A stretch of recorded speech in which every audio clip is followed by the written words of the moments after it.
जय मराठा। आज आम्हाला आजची दिवस जी पाळी आणली आंदोलनाची, रस्ता रोकोची, त्याची अजिबात गरज नव्हती. कारण मुख्यमंत्री साहेब स्वतः येऊन वाशीला जरांगे दादांचं उपोषण मागे घ्यायला लावलं होतं. त्याच्यावरती 2च मागण्या होत्या की मराठ्यांना 50%च्या आत आरक्षण दिलं जाईल आणि सगळ्या चोऱ्यांचा जो अध्यादेश काढलेला आहे तो 16 फेब्रुवारीला अंमलात आणला जाईल. त्याच्यावर हरकत घेण्यात येते, हरकत नाही. आमचा मुद्दा हाच होता की मराठ्यांना 50%च्या आत आरक्षण मिळालं पाहिजे. आणि ह्याच बोलीवर मुख्यमंत्री साहेबांनी त्यांच्या 2 उपमुख्यमंत्र्यांनी एकमत करून आमचं आंदोलन, जे मराठे मुंबईमध्ये आले होते, 1 कोटी मराठे आले होते, त्यांच्या आंदोलन थांबवलं होतं. पण आज 15 दिवस झाले, 20 दिवस झाले की कुठलीही मागणी मान्य केली नाही. म्हणजे मराठ्यांनी या महाराष्ट्राच्या, या राज्याच्या मुख्यमंत्र्यावर विश्वास दाखवला होता, प्रचंड विश्वास दाखवला होता. त्यांनी गुलाल उधळला होता, त्यांनी छत्रपती शिवरायांची शपथ घेतली होती.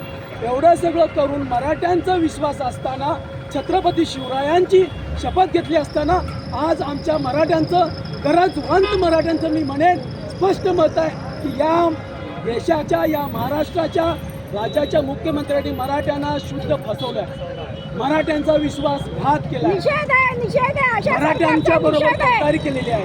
आणि हे कुठलं तरी कुणाचं तरी ऐकून, दलालांच्या गराड्यामध्ये ऐकून मराठ्यांचा विश्वासघात केला.